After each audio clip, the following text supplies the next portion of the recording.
wabarakatuh. Salam sejahtera untuk Anda semua. Bagaimana kabar kalian? Saya berharap Anda semuanya dalam keadaan sehat dan baik.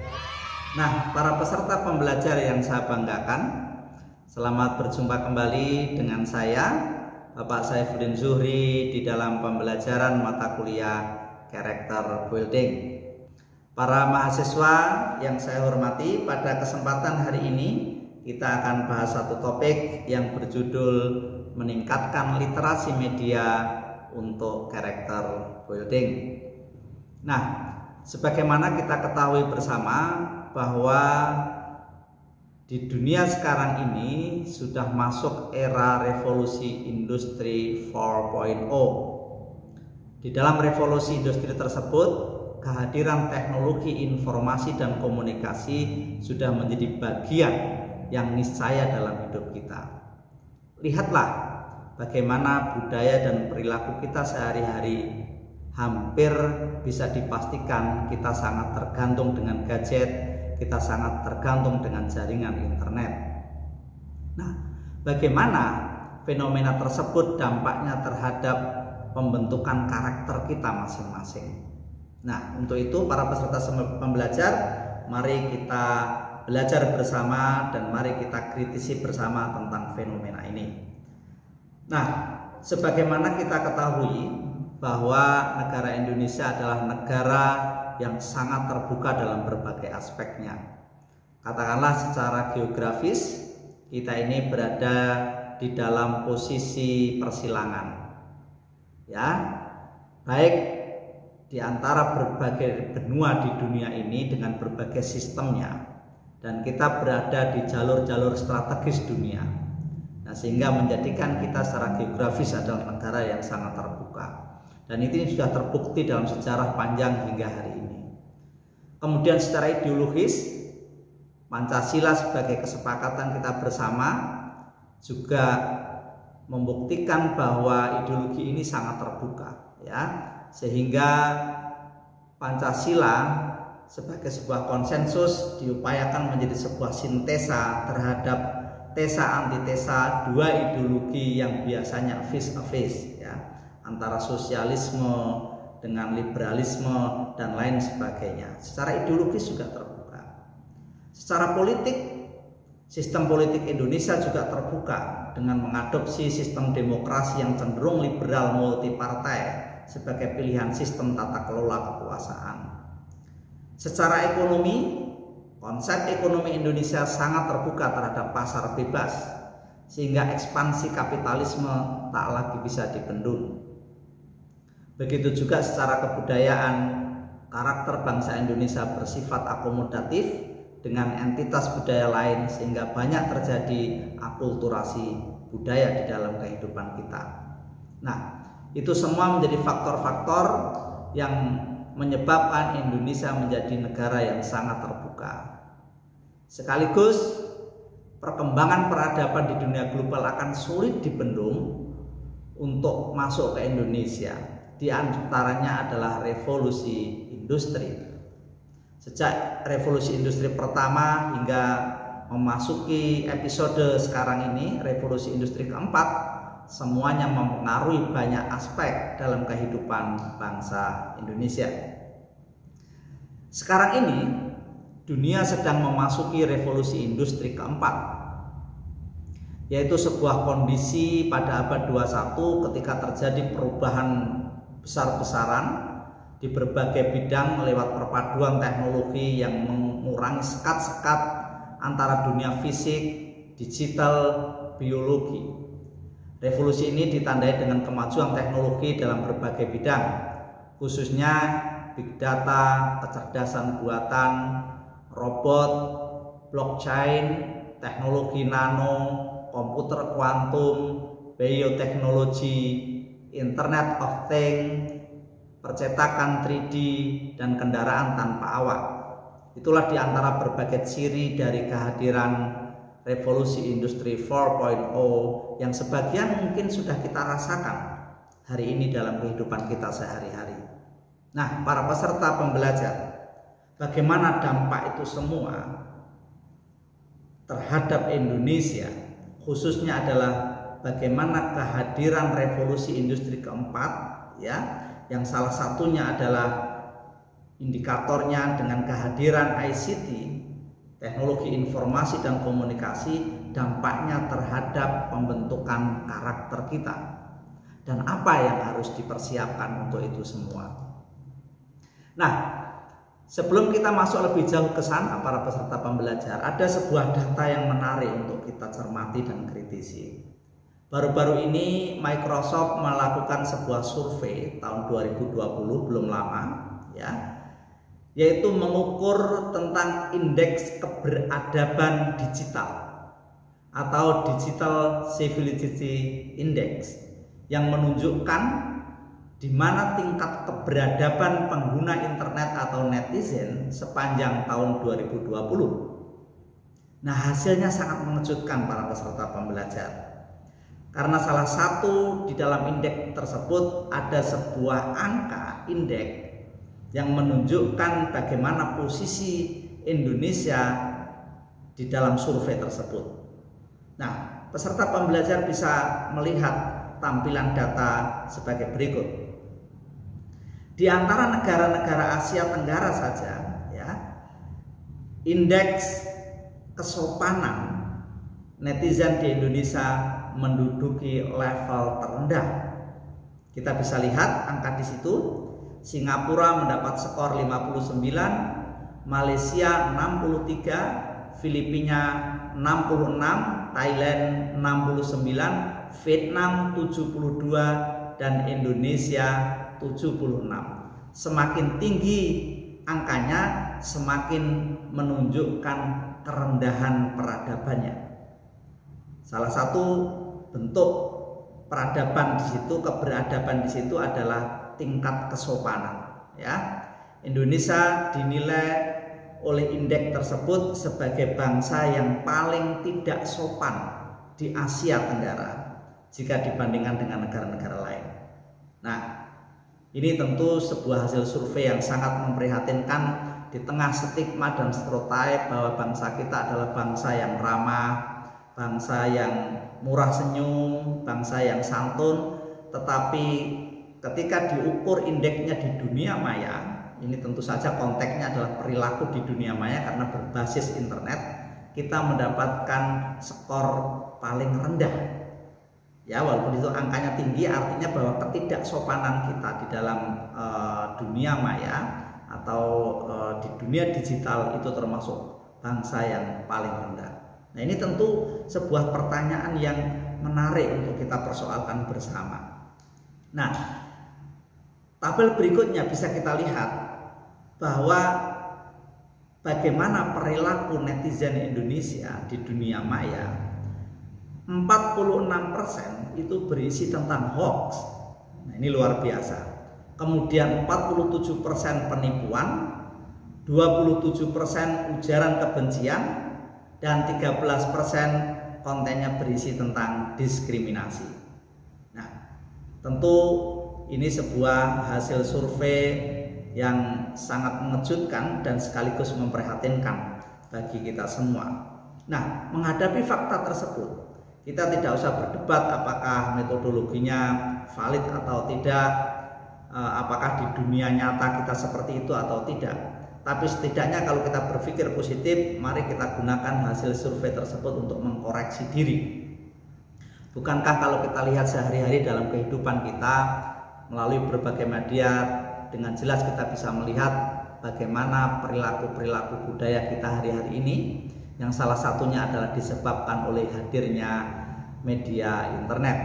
Nah, para peserta pembelajar, dalam kaitannya dengan character building ini, apa yang harus kita lakukan menghadapi situasi semacam ini? Sebagaimana yang sudah saya kemukakan tersebut di atas, bahwa globalisasi tidak mungkin dihindari di Indonesia. Karena itu, satu hal yang mungkin untuk dilakukan adalah bagaimana menerima kehadiran globalisasi yang ditransformasi menjadi lebih konstruktif dan produktif, sehingga kehadirannya lebih berdampak positif daripada negatif dan lebih berkah daripada musibah. Ini saya kira hal yang harus dijawab. Dalam upaya mentransformasi kehadiran ICT, maka yang lebih mendasar untuk diperhatikan adalah bagaimana menciptakan masyarakat berpengetahuan atau knowledge society, sehingga mampu memahami, memanfaatkan kehadiran teknologi menjadi lebih produktif. Nah, setelah memahami teknologi secara lebih tepat, bagaimana mungkin ketepatan ini bisa dilihat dari dimensi ontologisnya ya. Apa hakikat teknologi, apa itu teknologi, bagaimana syarat-syarat menggunakan teknologi, untuk tujuan apa teknologi itu harus dipahami secara tepat dulu. Nah, setelah itu dipahami, baru kita beranjak pada bagaimana meningkatkan skill atau keterampilan dalam penggunaannya. Nah, itulah makanya di dalam konteks meningkatkan literasi media ini, mari kita pahami bersama bagaimana meningkatkan ICT literasi skill, meningkatkan kemampuan keterampilan dalam penggunaan teknologi informasi dan komunikasi. Supaya apa? Supaya kehadiran teknologi ini lebih bermanfaat positif daripada dampak buruknya atau menjadi musibah. Nah, para peserta pembelajar, mari kita pahami terlebih dahulu apa maksudnya literasi. Literasi itu adalah sebuah kemampuan untuk memahami, ya, membaca dan menggunakan bentuk bahasa dari hasil pemahaman itu di dalam dunia tulis. Makanya itulah syarat utama di dalam penggunaan media digital terutama adalah bagaimana tradisi baca sebuah bangsa, karena itu merupakan prasyarat paling mendasar sebelum ke dunia tulis. Nah, masalah literasi yang perlu diatasi di negara ini adalah literasi dasarnya masih sangat minim ya. UNESCO menyebut Indonesia urutan kedua dari bawah soal literasi di dunia. Artinya apa? Minat bacanya sangat rendah. Menurut data UNESCO, minat baca masyarakat Indonesia sangat memprihatinkan, hanya 0,001%. Artinya dari 1000 orang Indonesia cuma 1 orang yang rajin membaca.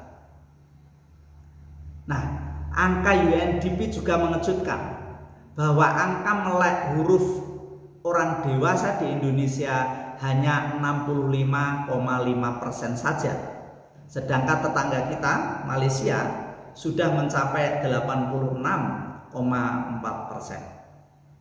Nah, pengertian maupun data ini tentu menjadi fakta yang tidak bisa dielakkan, sekaligus menjadi pintu keprihatinan kita bersama bahwa dasar literasi di dalam ICT, yaitu membaca, itu kita masih sangat rendah.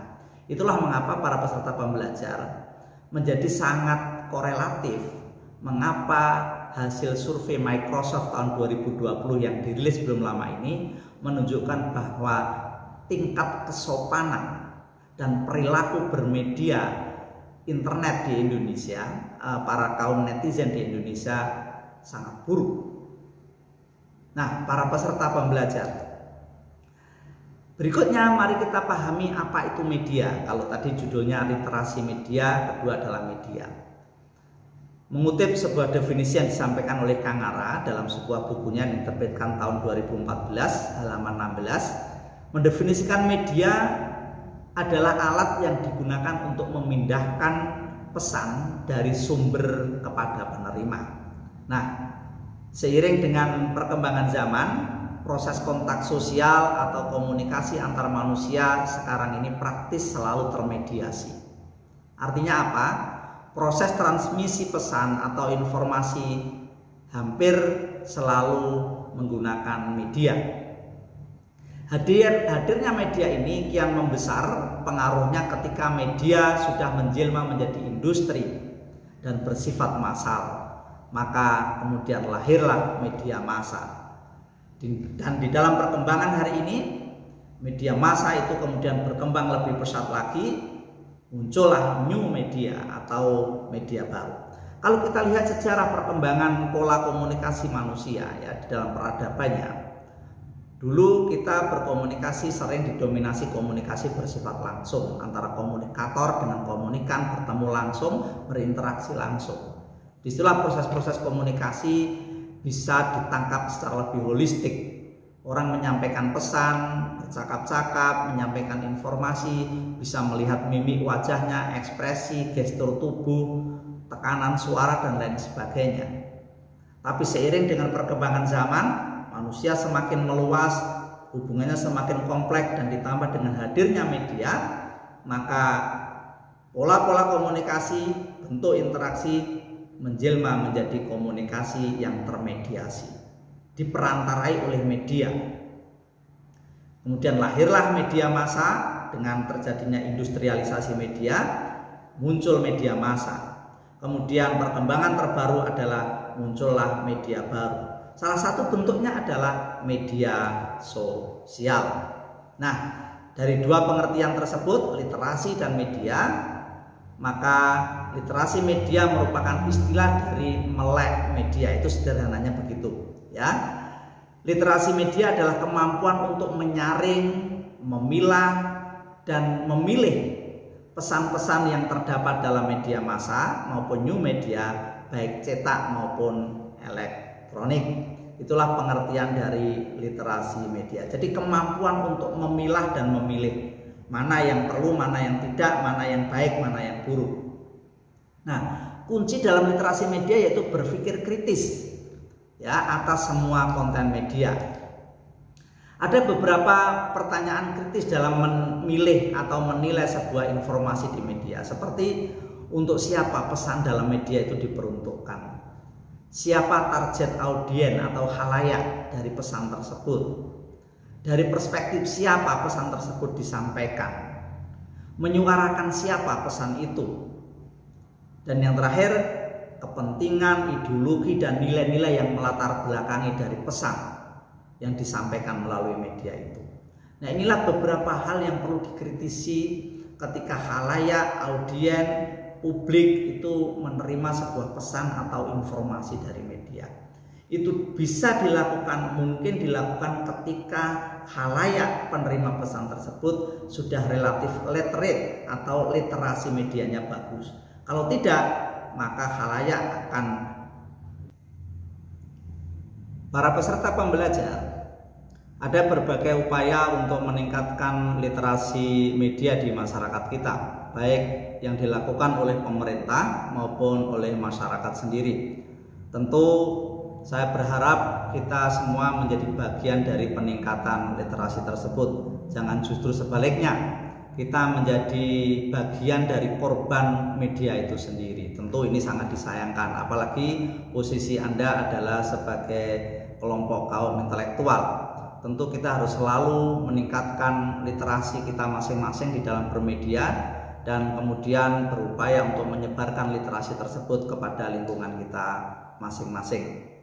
Nah, para peserta pembelajar, ada berbagai peran media massa bagi peningkatan daya literasi masyarakat. Di antaranya adalah media itu bisa berfungsi sebagai sumber informasi, kemudian sumber belajar, dan bahkan bahan literasi masyarakat itu sendiri. Nah, dengan kita lebih kritis, bisa memilih dan memilah, satu sisi media bisa bermakna positif bagi peningkatan literasi. Nah, berikutnya ada satu fenomena menarik yang akhir-akhir ini mungkin perlu kita kritisi.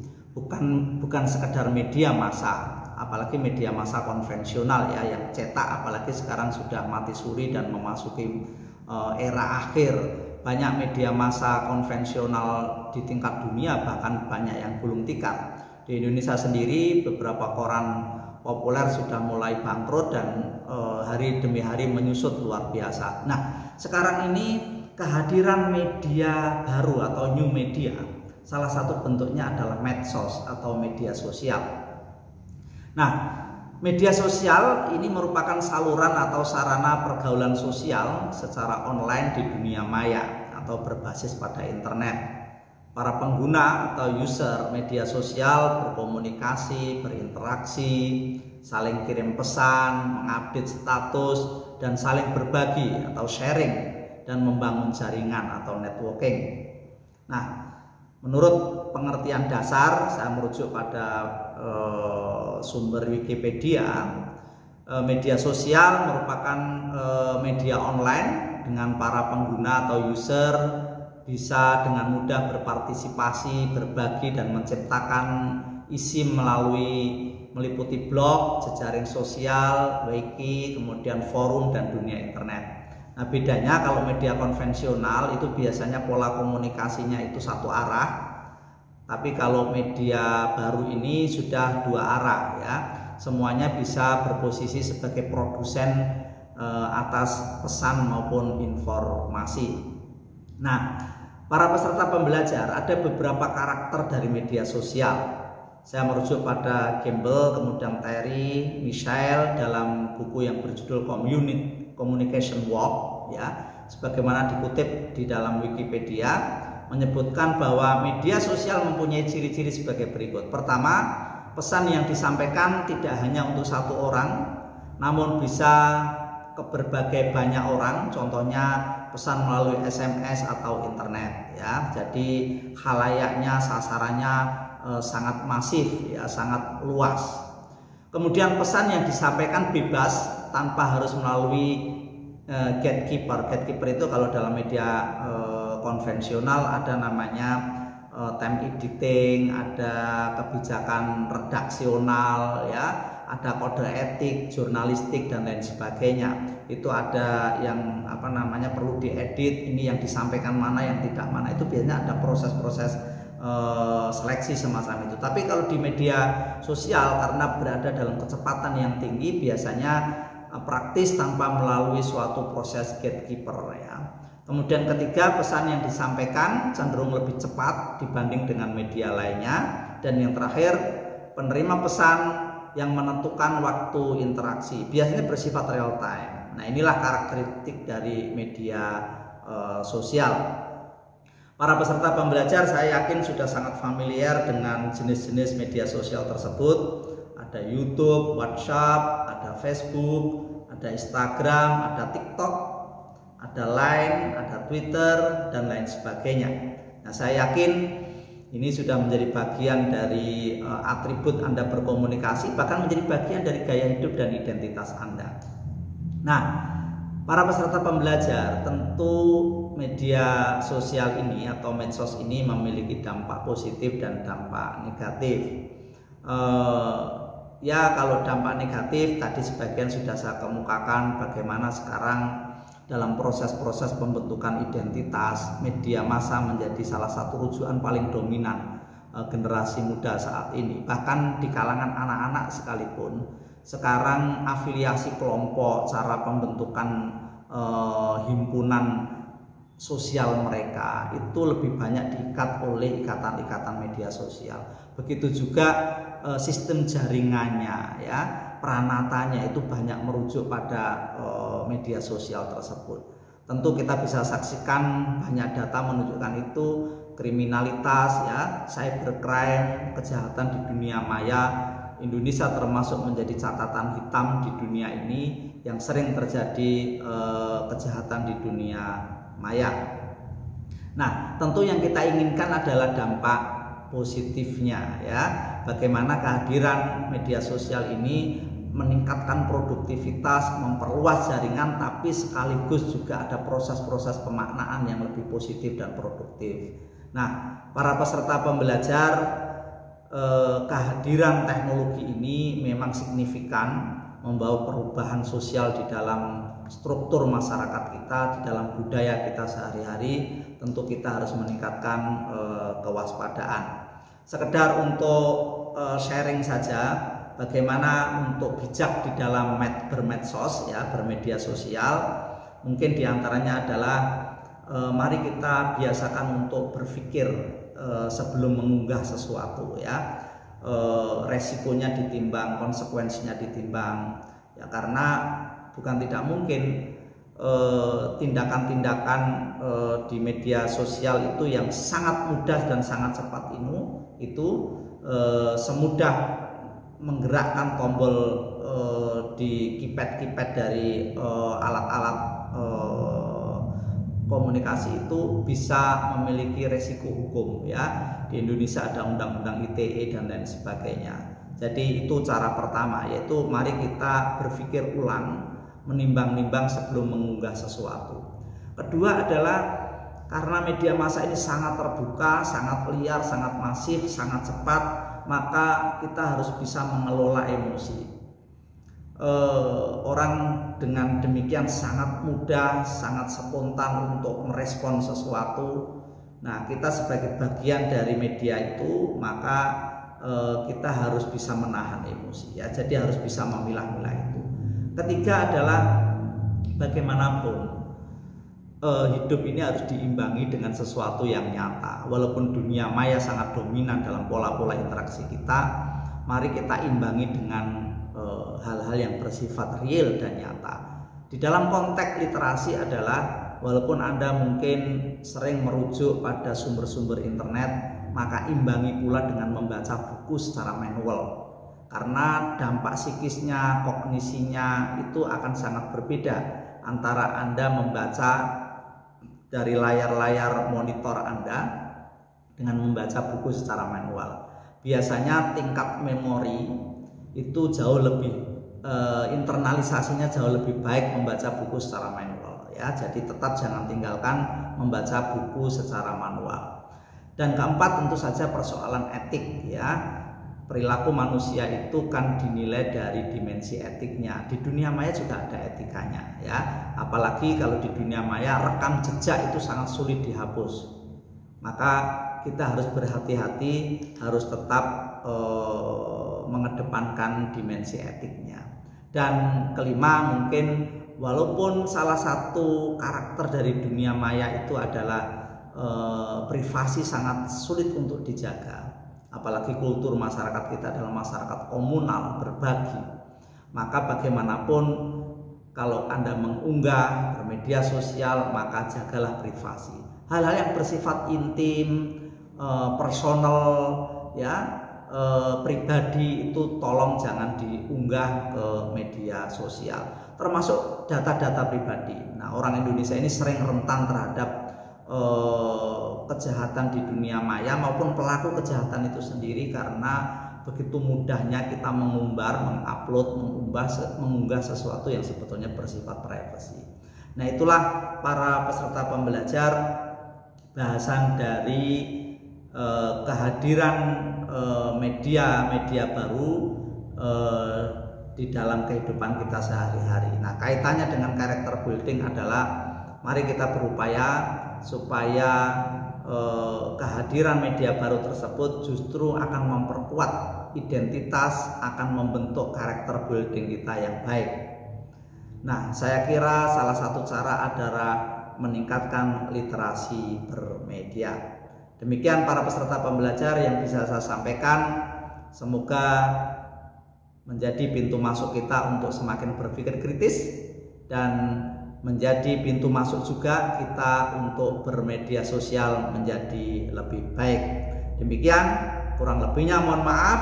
Semoga bermanfaat dan sampai jumpa pada pertemuan mendatang dengan topik yang baru. Jaga kesehatan dan sampai di sini. Wassalamualaikum warahmatullahi wabarakatuh.